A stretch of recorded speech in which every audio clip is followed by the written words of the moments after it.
الحمد لله نحمده ونستعينه ونستغفره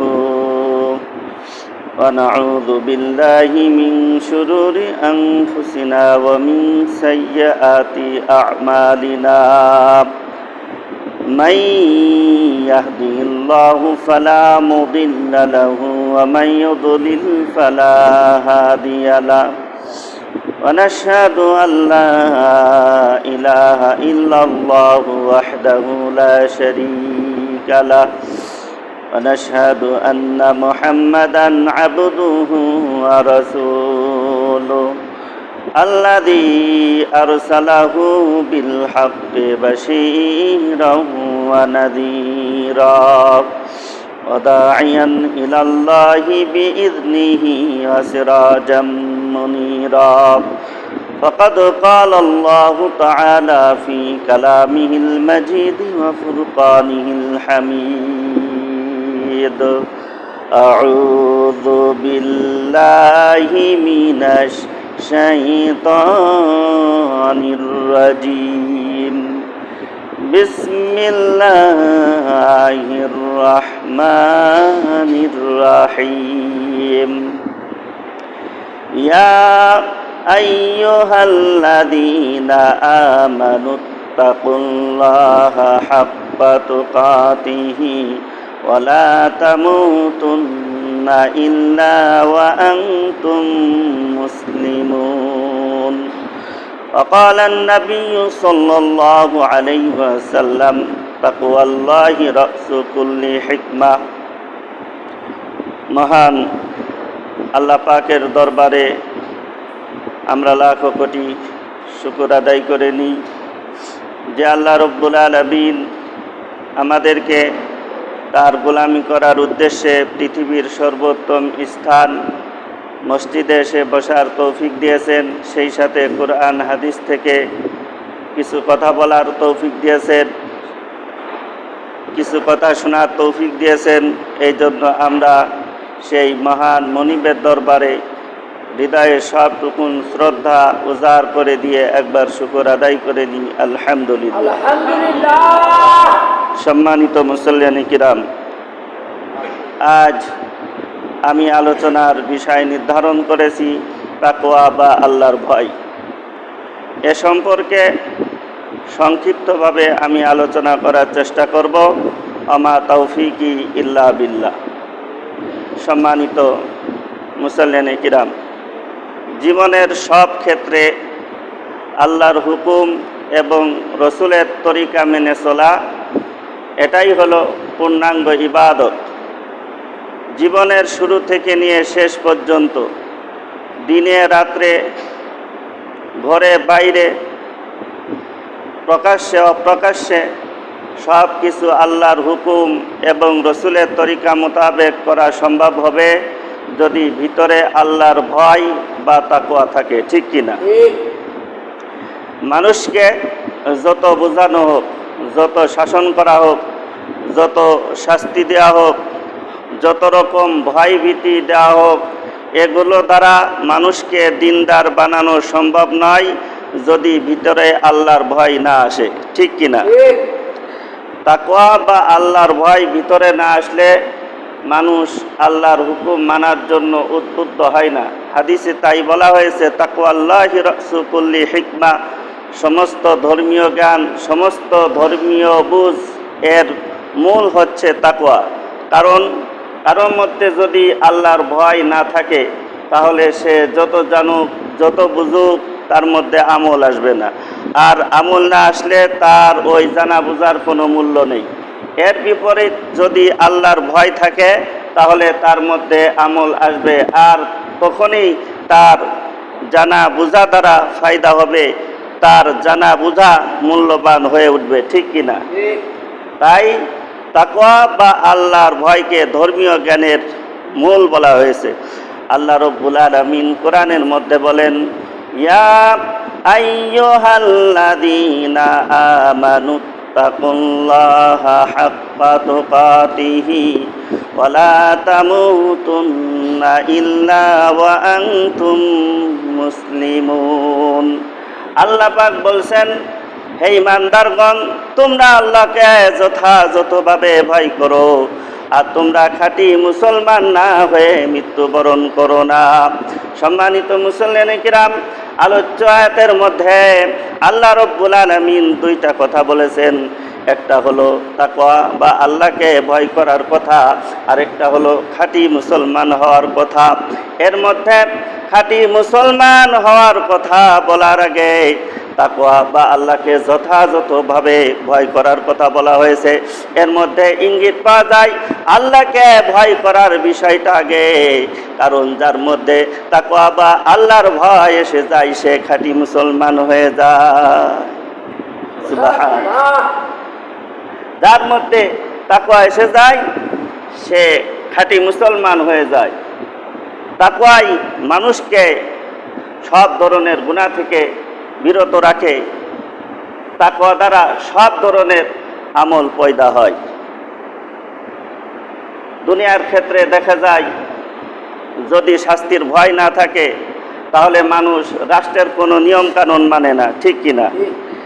যেই দেশে শাস্তির ভয় নেই, শাস্তি প্রয়োগের নিশ্চয়তা নেই, সে দেশের মানুষের মধ্যে অপরাধ বেড়ে যায়। এর বিপরীত যে দেশে শাস্তির আইন প্রয়োগের নিশ্চয়তা আছে, শাস্তির ভয় আছে, সে দেশের মানুষের মধ্যে অপরাধ কম দেখা যায়, ঠিক কিনা? দেখা গেল শাস্তির ভয় মানুষকে আইন মানতে প্রস্তুত করে। শাস্তির ভয় থাকলে অপরাধ কম হয়। আল্লাহ পাকও তাই জাহান্নামের ব্যবস্থা রেখেছেন। এই ব্যবস্থা না থাকলে মানুষ আল্লাহর হুকুম মানত না। তাই তাকওয়া বা আল্লাহর ভয় ভিতরে থাকতে হবে। আমি যদি আল্লাহর হুকুম না মানি তাহলে আমার কি শাস্তি হবে, পদে পদে তা মনে রাখতে হবে। তাহলে আমরা পাপ মুক্ত থাকতে পারব। মানুষ দুনিয়ার আইনকে ফাঁকি দিতে পারে, পর্দার আড়ালে গিয়ে অপরাধ করতে পারে, কিন্তু মনে রাখতে হবে আল্লাহর চোখকে ফাঁকি দেওয়া যাবে না। আল্লাহর চোখকে ফাঁকি দেওয়া যাবে না। আল্লাহর কাছে গোপনীয় বলতে কিছুই নাই। আল্লাহর কাছে গোপন প্রকাশ্য সবই সমান। কাজেই গোপনে অপরাধ করারও কোনো সুযোগ নাই। গোপন প্রকাশ্য আমাদের ক্ষেত্রে, আল্লাহর ক্ষেত্রে নয়। আল্লাহর কাছে গোপন প্রকাশ্য সবই সমান। আল্লাহ গোপন প্রকাশ্য সবই জানেন, ঠিক কিনা?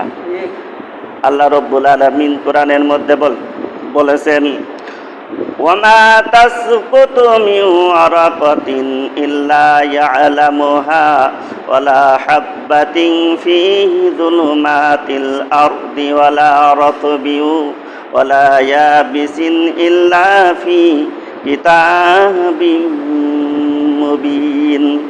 আল্লাহ রব্বুল আলামিন বলেন, জঙ্গলের ভিতরে গাছের ক্ষুদ্র একটা পাতা কিভাবে পড়ে, অথবা মাটির গভীরে অন্ধকারে একটা বীজ কিভাবে কতটুকু গজায়, এরকম সব কিছু আল্লাহ রব্বুল আলামিন জানেন।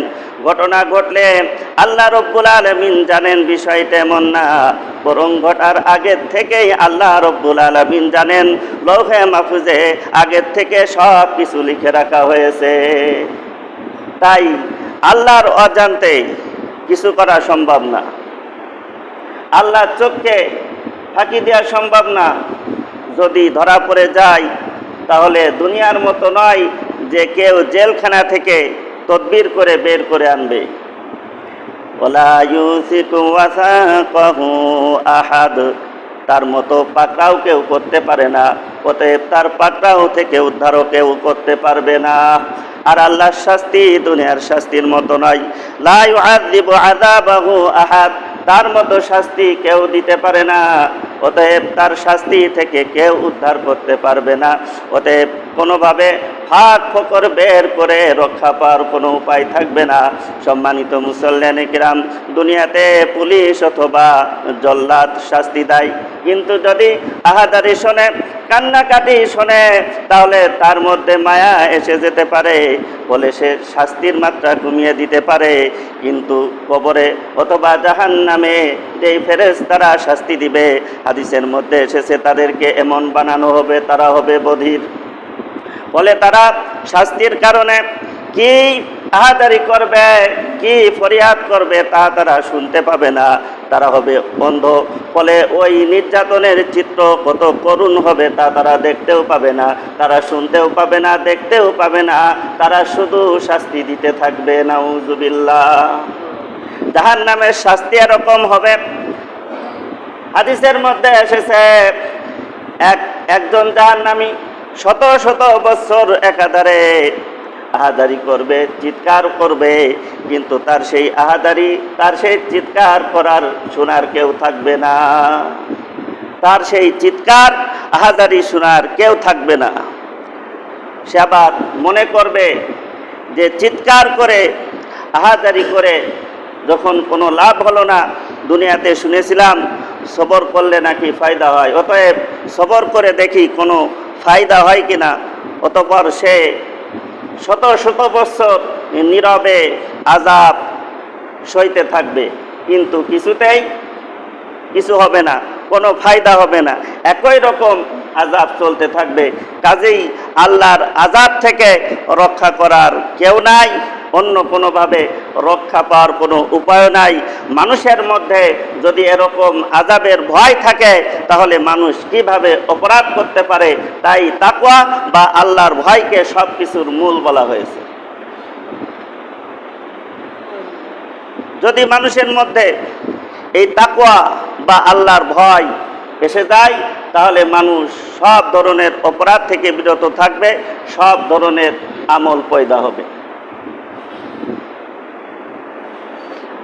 তাকওয়া বা আল্লাহর ভয় মানুষকে খাঁটি মানুষ বানাতে পারে। একমাত্র আল্লাহর আযাবের ভয় মানুষকে খাঁটি মানুষ বানাতে পারে। দুনিয়ার কোনো আইন খাঁটি মানুষ বানাতে পারে না, কারণ দুনিয়ার আইনের ফাঁক ফোকর বের করা যায়। আল্লাহর আইনের কি কোনো ফাঁক ফোকর বের করা যায়? আল্লাহর আইনের কোনো ফাঁক ফোকর বের করা যায় না। দুনিয়ার আইনের চক্ষুকে ফাঁকি দেওয়া যায়, আল্লাহর আইনের চক্ষুকে ফাঁকি দেওয়া যায় না। তাই দুনিয়াতে যত আইন তৈরি করা হোক মানুষকে খাঁটি বানানো সম্ভব নয়।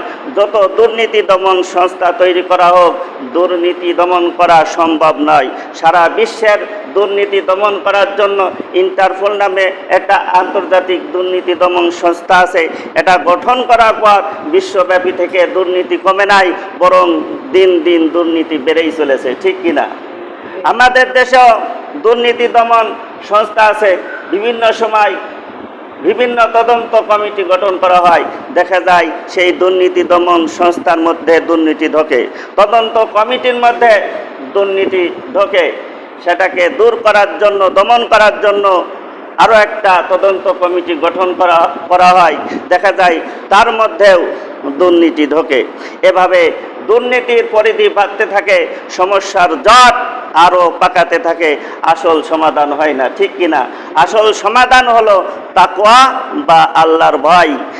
এটাই মানুষকে খাঁটি বানাতে পারে, এটাই মানুষকে পূর্ণাঙ্গ দুর্নীতিমুক্ত বানাতে পারে, ঠিক কিনা? তাকওয়া বা আল্লাহর ভয় ছাড়া দুর্নীতি দমনের দোসরা কোনো পন্থা নাই, দ্বিতীয় কোনো পদ্ধতি নাই। সম্মানিত মুসল্লিয়ানে কিরাম, এখন প্রশ্ন হলো তাকওয়া বা আল্লাহর ভয় মানুষের ভিতরে কিভাবে আসবে? মনের ভিতরে তাকওয়া বা আল্লাহর ভয় কিভাবে আসবে তাও কোরআন হাদিসে বলে দেওয়া হয়েছে। তাকওয়া বা আল্লাহর ভয় অর্জন করার একটা পদ্ধতি হলো আল্লাহ আমার সব কিছু দেখেন এই চিন্তা রাখা। আল্লাহর চোখকে ফাঁকি দেওয়া যাবে না, আল্লাহর জানার বাইরে কিছু করা যাবে না, কোনো কিছুই আল্লাহর কাছে গোপন নয়। যদি এই বিশ্বাস থাকে তাহলে প্রকাশ্যে বা গোপনে কোনোভাবে মানুষ অন্যায় করতে পারে না, ঠিক কিনা? সে গোপনেও কোনো পাপ করতে গেলে তার মনে হবে দুনিয়ার কোনো চক্ষু না দেখলেও আল্লাহর চক্ষু দেখছে। দুনিয়ার কেউ না জানলে আল্লাহ রব্বুল আলামিন জানেন, তিনি সব সব কিছুর খবর রাখেন। এভাবে চিন্তা করলে আল্লাহর আযাবের ভয় ভিতরে আসবে, সে অপরাধ থেকে বিরত থাকবে, ঠিক কিনা? এরকম চিন্তা থাকলে কিভাবে মানুষের মধ্যে ভয় আসে এবং অপরাধ থেকে বিরত থাকে? একটা ঘটনা শুনুন। হযরত ওমর ফারুক রাদিয়াল্লাহু তাআলা আনহু সফরে বের হয়েছে। এক জায়গায় তার ক্ষুধা লাগলো, দেখলো একজন রাখাল বকরি চড়াচ্ছে।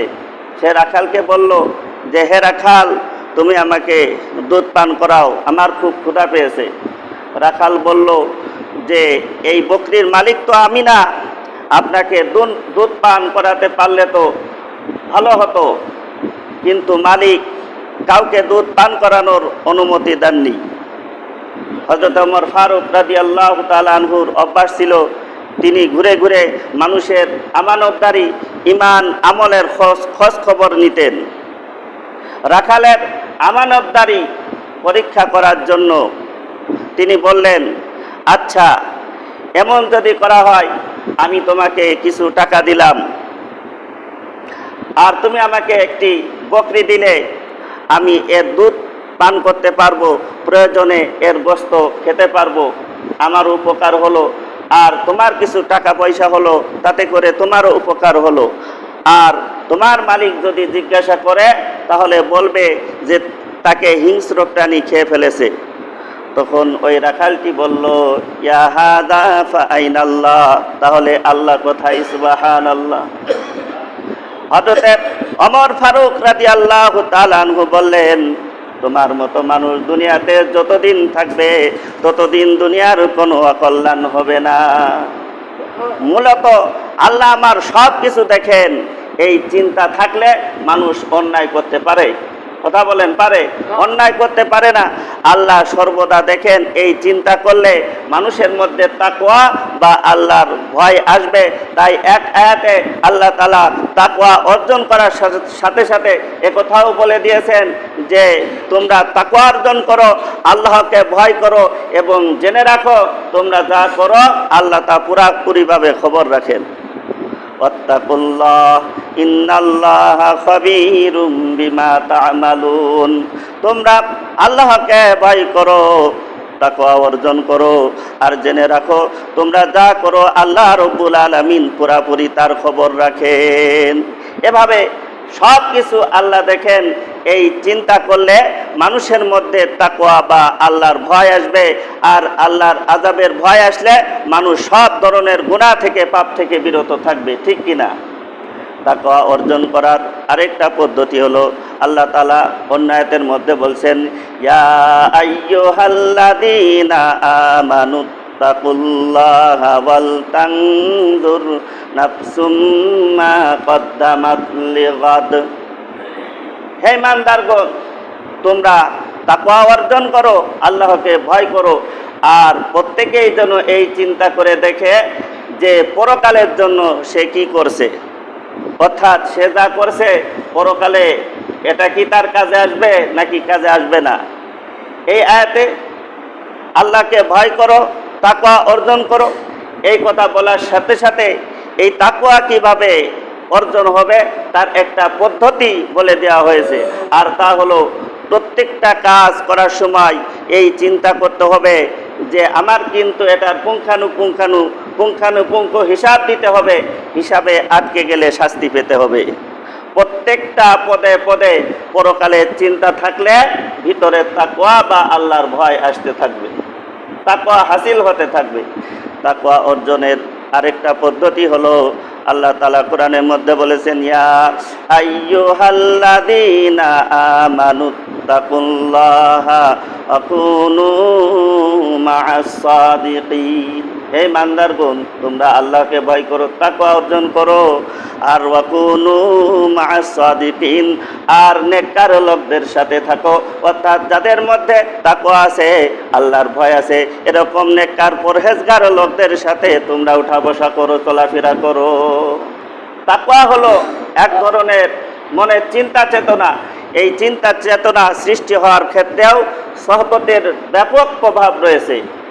সম্মানিত মুসল্লিয়ানি কিরাম, আমি যেরকম লোকের সাথে উঠা বসা করব, আমি যেরকম লোকের সাথে চলাফেরা করব, আমার মধ্যে তার স্বভাব, আমার মধ্যে ওই সব লোকের চিন্তা চেতনা জাগবে।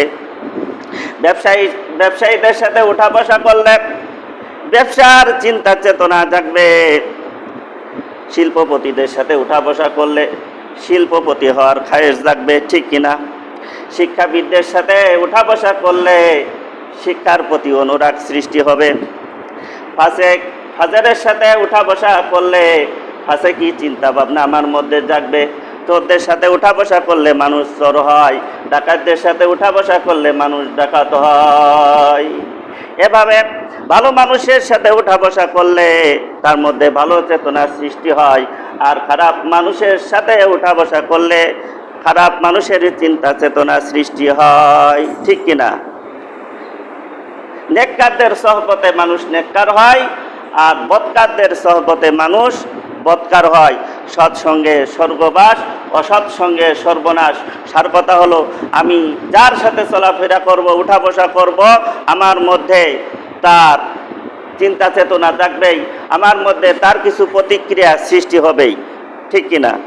যেমন আগুনের স্বভাব হলো গরম, তাই আগুনের কাছে গেলে তাপ লাগবে কিনা?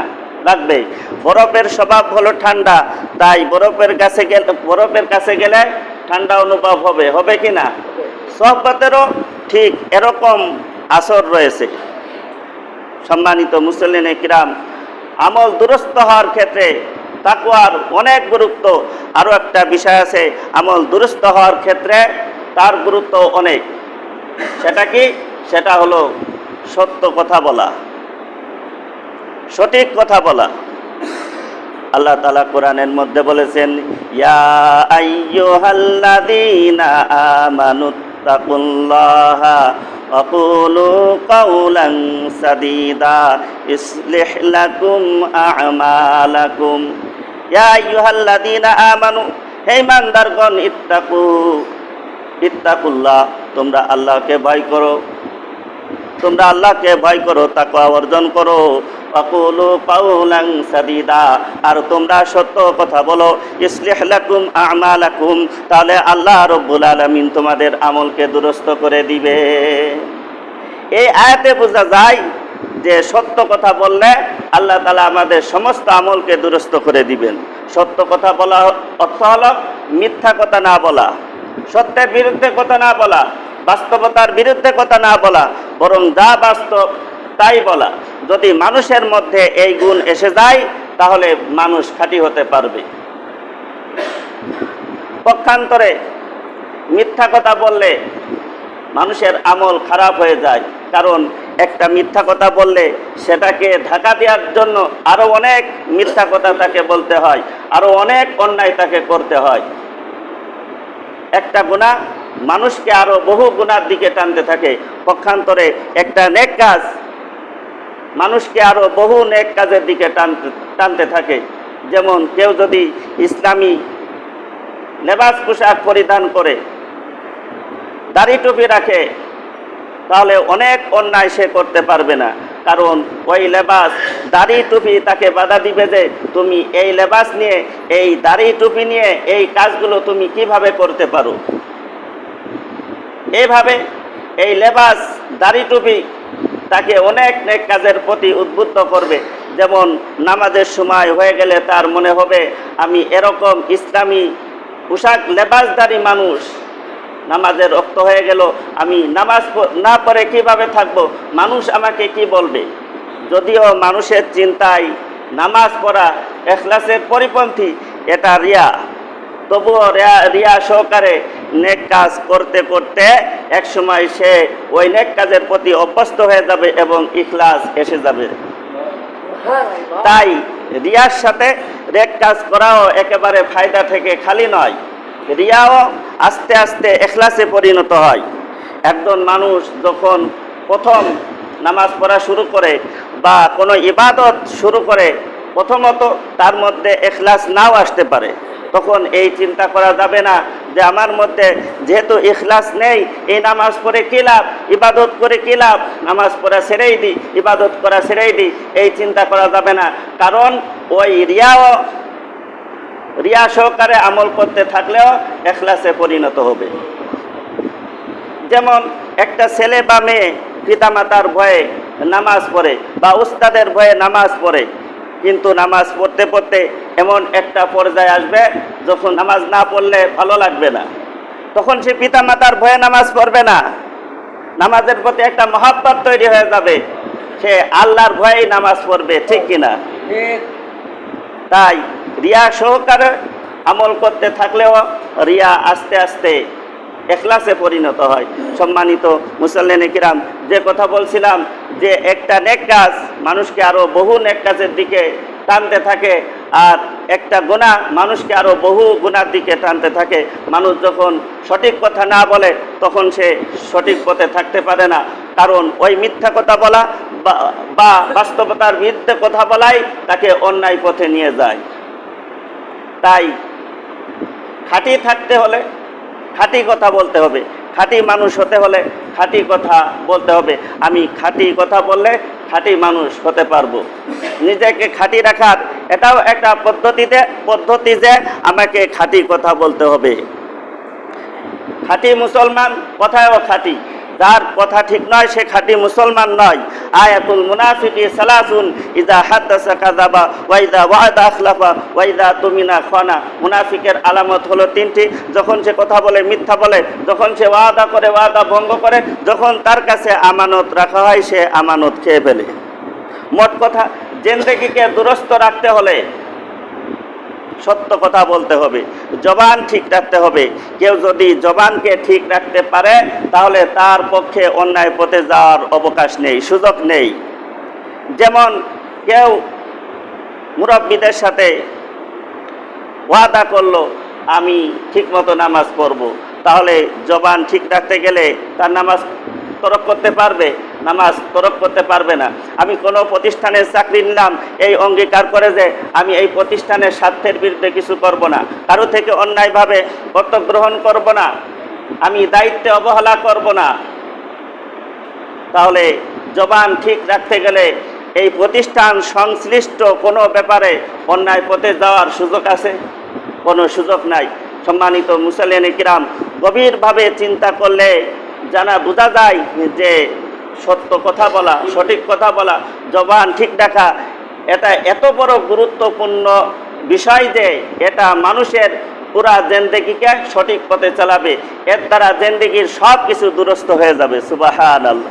এই জন্য আল্লাহ তাআলা কোরআনের মধ্যে বলেছেন, ইয়া আইয়ুহাল্লাযীনা আমানুত্তাকুল্লাহা ওয়া কুলু কাওলান সাদীদা ইসলিহ লাকুম আ'মালাকুম। ইয়া আইয়ুহাল্লাযীনা আমানু, হে ঈমানদারগণ, তোমরা তাকওয়া অর্জন করো, আল্লাহকে যথাযথভাবে ভয় করো। আকুলু কাওলান সাদীদা, আর তোমরা সঠিক কথা বলো। ইসলিহ লাকুম আ'মালাকুম, তাহলে আল্লাহ রাব্বুল আলামিন তোমাদের আমল সমূহকে দুরস্ত করে দিবেন। সুবহানাল্লাহ। সার কথা হলো, নিজের মধ্যে আমলের জজবা তৈরি করতে হলে, আমলকে দুরস্ত করতে হলে তাকওয়া অর্জন করতে হবে। তাকওয়ার অর্থ হলো আল্লাহর ভয়। তাকওয়া অর্জন করার তিনটা পদ্ধতি। একটা হলো আল্লাহ পাক আমার সব কিছু দেখেন, প্রত্যেকটা পদে পদে এই চিন্তা করতে হবে যে দুনিয়ার সব কিছুকে ফাঁকি দিতে পারলেও আল্লাহকে ফাঁকি দিতে পারবো না। দুনিয়ার কোনো চক্ষু না দেখলেও আল্লাহর চক্ষুকে কিন্তু আমি ফাঁকি দিতে পারবো না, এই চিন্তা করা। তাকওয়া অর্জন করার 2 নম্বর পদ্ধতি হলো আল্লাহর আযাবের ভয় রাখা। যদি আমরা আল্লাহর বিধান মতো না চলি তাহলে পরকালে আমাকে শাস্তি ভোগ করতে হবে, আল্লাহর আযাবের ভয় রাখতে হবে। তাকওয়া অর্জন করার 3 নম্বর পদ্ধতি হলো যাদের মধ্যে তাকওয়া আছে, নেককার পরহেজগার লোক, এদের সাথে আমার উঠা বসা চলাফেরা বৃদ্ধি করতে হবে, আমার বন্ধু এদেরকে বানাতে হবে। আল্লাহ তাআলা আমাদের সকলকে তাকওয়া অর্জন করা তৌফিক দান করুন। ওয়া আখির দাওয়ানা আনিল হামদুলিল্লাহি রাব্বিল আলামিন।